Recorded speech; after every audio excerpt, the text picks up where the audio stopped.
అందరికీ నమస్తే అండి. ఈ మధ్యకాలంలో రోజాని మనం మర్చిపోయినా గానీ, కిరాక్ ఆర్‌పి గారు మాత్రం మర్చిపోలా. మామూలుగా తగులుకుంట్లా.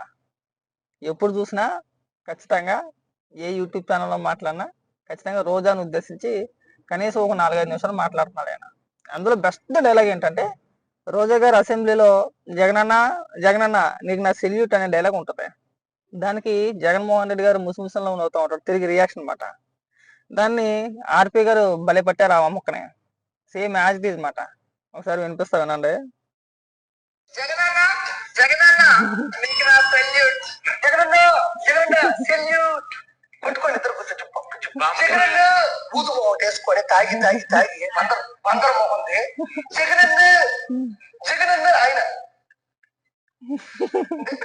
నీకు సెల్యూట్ అంటే ఆర్పి గారు సచిన్ బాబుని ఎందుకంటే చంపేస్తారు అలాగా. పోన్లేండి అధికారంలో ఉన్నంతసేపు అలా వాగింది అలాగా.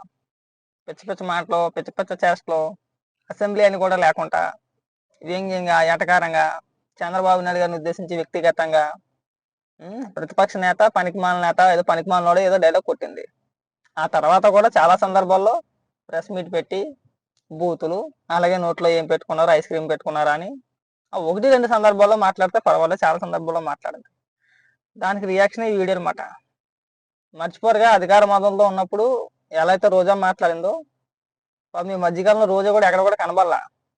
ఓడిపోయిన తర్వాత రిజల్ట్ వచ్చిన తర్వాత కనీసం ఒక్క ప్రెస్ మీట్ పెట్టి నగర ప్రజలను ఉద్దేశించి ఒక్క ప్రెస్ మీట్ అయినా పెట్టుద్దేమో అని చూసాం.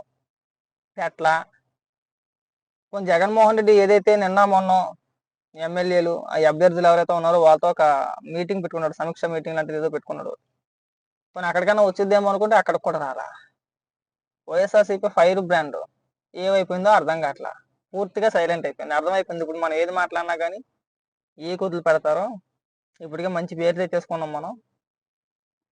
ఆర్పి గారనే కదా నాకు ముఖ్యంగా చాలా మంది మాట్లాడుతున్నారు కానీ నేను ఆర్పి గారు మాట్లాడింది ఈ డైలాగ్ మాట్లాడింది ఒక 5-6 సార్లు చూసుంటా. జగనన్న జగనన్న అని చెప్పేసి ఇంకొకసారి వినిపిస్తాను చూడండి.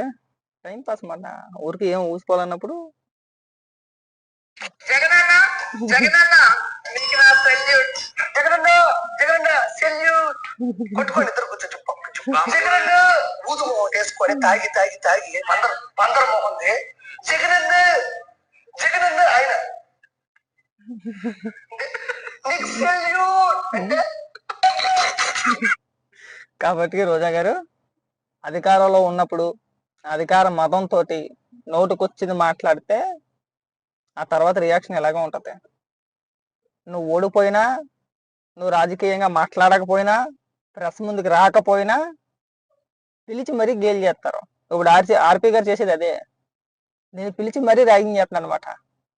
గతంలో మాట్లాడావు కదా, పెద్ద పెద్ద డైలాగులు కొట్టావు కదా, అందరిని ఉద్దేశించి మాట్లాడేయడమే. మళ్ళీ ఏకవచనం, మళ్ళీ దానికి తోడు బూతులు. పవన్ కళ్యాణ్ గారిని ఉద్దేశించేమో పెద్ద పెద్ద మాటలు, గాడిదలాగా ఎదిగావు, 55 ఏళ్ళు వచ్చినాయి, జగన్మోహన్ రెడ్డి ఇంటికి కూడా పీకలేవు అని చెప్పేసి అనడం.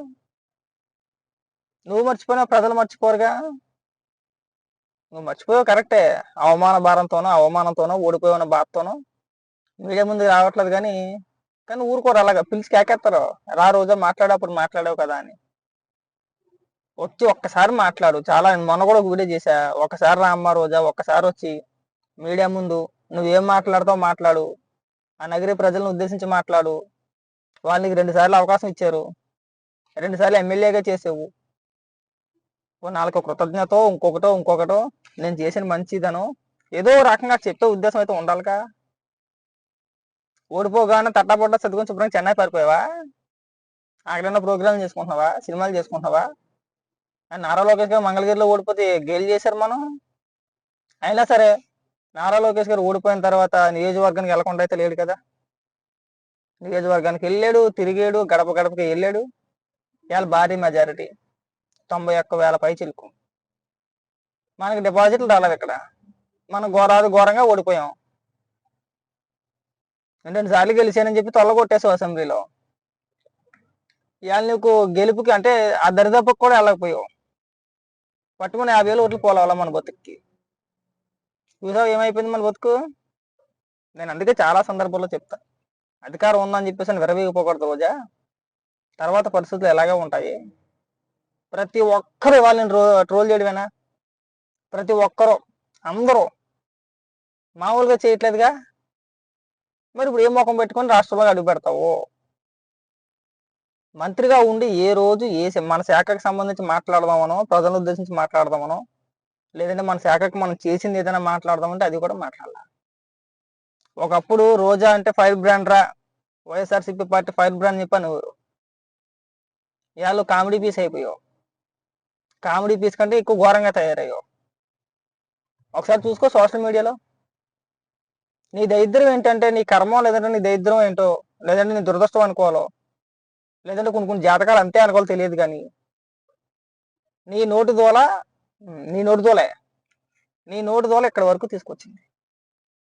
నువ్వు రాజకీయాల గురించి మాట్లాడకపోయినా సరే ట్రోల్ చేస్తున్నాను నేను. అది మన బతుకు. నువ్వనే కాదు, ఇంకా కొడాలని ఉన్నాడు, వల్లభనేని వంశీ ఉన్నాడు, అంబటి రాంబాబు అయితే డిఫరెంట్, వదిలేసి. ఇప్పుడు హ్యాపీగా నీట్గా మసాజులు అనుకుంటా, అయ్యి అనుకుంటా, ఏదో తన పని ఏదో తను చేసుకెళ్తాడు. వయసు అయిపోయినా కానీ ఏదో ఏడ్చికాడికి ఎడుతాడు అనుకోండి, పక్కన పెట్టే. అందుకు మళ్ళీ చెప్తున్నా, ఇకనైనా వచ్చి నీట్గా రాజకీయాల గురించి మాట్లాడవు మాకు అనవసరం, కానీ మా కోసమైనా వచ్చి మాట్లాడు. ఖచ్చితంగా మాట్లాడాలి నువ్వు. ఇది మా డిమాండ్ అన్నమాట, రిక్వెస్ట్ కాదు, మా డిమాండ్. ఒకసారి వచ్చి పోమ్మ దొరికితేగా. ఓడిపోయిన తర్వాత నువ్వు ఎలా మాట్లాడతావు, నువ్వు మాట్లాడే మాటలు చూడాలని మా కోరిక, నీ ముఖం చూడాలని మా కోరిక మాట. ఓడిపోయిన తర్వాత ఏ విధంగా మాట్లాడుతుంది, మనిషిలో మార్పు వచ్చిందా, ఏదైనా బాధపడుతుందా, లేదంటే ఏడుతుందా? ఆ అవకాశం కూడా మాకు కల్పించట్లేదు నువ్వు. ఏడితే ఏడ్చేవు లేదా, వచ్చి ఏడ్చేయి. నువ్వు ఏడితే నీ మీద ఏదో సానుభూతి చూపిద్దామని కాదు మా ఉద్దేశం. పాపం ఏడుతుందిరా రోజా, అయ్యో పాపోరా అని అందామని నా ఉద్దేశం కాదు. నువ్వు ఏడితే నేను ట్రోల్ చేద్దామని మా ఉద్దేశం. నేను ముఖంలో చెప్తున్నా. వచ్చి ఒకసారి ప్రెస్ మీట్ పెట్టి ఏడితే ఏడ్చేయి. నువ్వు ఏడితే నీ గురించి చాలా పెద్ద పెద్ద మాటలు మాట్లాడాలా. గతంలో చంద్రబాబు నాయుడు గారు బాధపడినప్పుడు పెద్ద పెద్ద మాటలు మాట్లాడావు. కర్మ ఎవరినో వదిలిపెట్టదు, అది ఇది అని మాట్లాడావు. ఒకసారి వచ్చి ప్రెస్ మీట్ పెట్టి మాట్లాడు. మా రిక్వెస్ట్ అనుకో, ఇది మా ఆర్డర్ అనుకో, మా డిమాండ్ అనుకో, నువ్వు ఏదన్నా అనుకో. ఈ వారం రోజుల లోపు అంటే కంటెంట్ కూడా ఇంకా కనబడట్లా. కొద్ది సప్పగా ఉంది. ప్రమాణ స్వీకారం నేను అయిపోయింది కదా, కొద్ది సైలెంట్గా ఉంది. కనీసం ముఖ్యమంత్రి శుభాకాంక్షలు అని చెప్పావా? ఆ సంస్కారం ఉండవు మనకి. 17 తారీఖు లోపు రా. 17 తారీఖున అసెంబ్లీ ఉంది. మళ్ళీ అసెంబ్లీలో కూడా నీ బాగోతాలని చేస్తారు, మళ్ళీ స్క్రీన్ మీద వేస్తారు. అక్కడ గతంలో మనం వేసాం కదా స్క్రీన్ మీద, ఇప్పుడు అలా వేస్తారు అసెంబ్లీలో. నువ్వు రాకపోతే నిజంగా అదే పని చేస్తారు. వచ్చి మాట్లాడవు. ఒక్కసారి మా కోసం అనేరా ప్లీజ్, ఏమనుకో, మాకు మా రిక్వెస్ట్ అనుకో, రా.